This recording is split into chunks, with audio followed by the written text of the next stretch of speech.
On this video, we'll take a look at the basics of debugging. We will change the state back to what we had before. So we're going to start with the hello action. And we will reset our application back to the initial state. There are a couple ways to go about it. You can, of course, uninstall the application, install it again, and then you will be back in the beginning. Another way of doing it, opening here app statistics and users, and since it's a development app, we can safely flush our users, meaning that we delete all the users and their data. Let's do that. Up.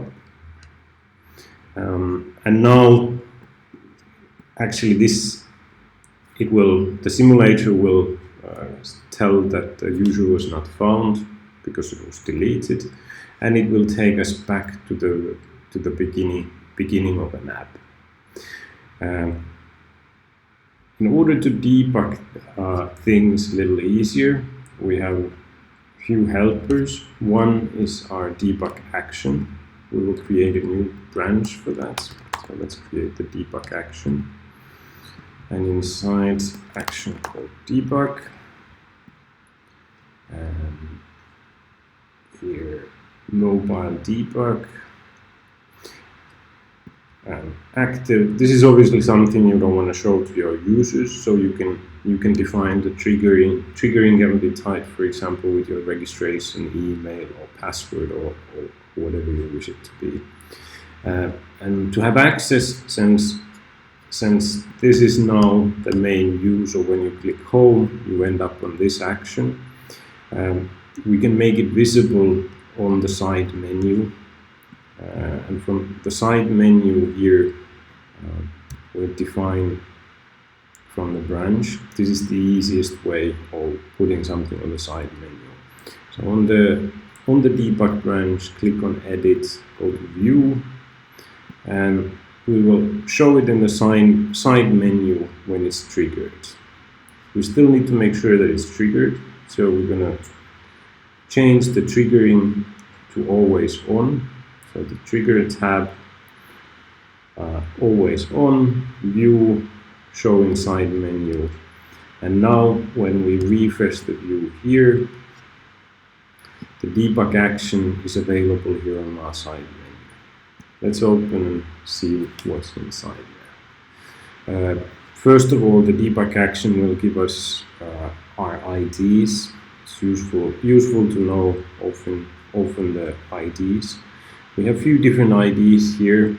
Game ID, or most commonly known as the app ID. That's the Hello World 2 application here.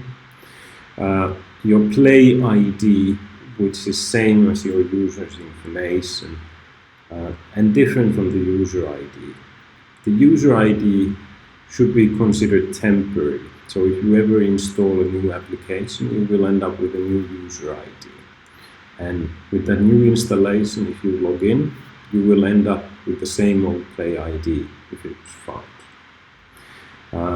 Bunch of other debugging stuff. We have the debug items, key value storage, session items will show up here. And then you have your variables. So each Appzio user has a set of variables. They can be input from the form. Some of them are automatically assigned.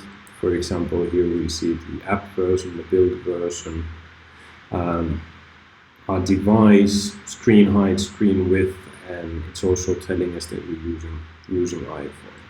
And then there are a bunch of different helpers. We can always come here and refresh the state of the application. That's referred to as listing branches. So that's kind of a master call where client will update all of this information from the server. Now, all the calls that we make to the server are also recorded. So if you want to see what's going on between the client and the server, on the web control panel, you have a debug menu. So you can turn the debug on, Let's turn it on, and then we make another refresh call here. So you see exactly what happens. So when we do the debug call, each and every call will get recorded here. And these are API calls with the correct authentication information. So if you take this and paste it into your browser, you see the JSON that was returned. For any API call, you can add a debug option. So if you turn debug 1, it will also output other things. So it will show you the request that we made in server variables and things like this. This is standard JSON, so you can take it to your favorite JSON browser, paste it here, and you see that, okay, here we have the actions configuration, and here is actually the view. So everything that we do on the PHP gets converted into JSON that the client understands. So the tab 1, we have the header, we have the scroll, and the footer. They're all here.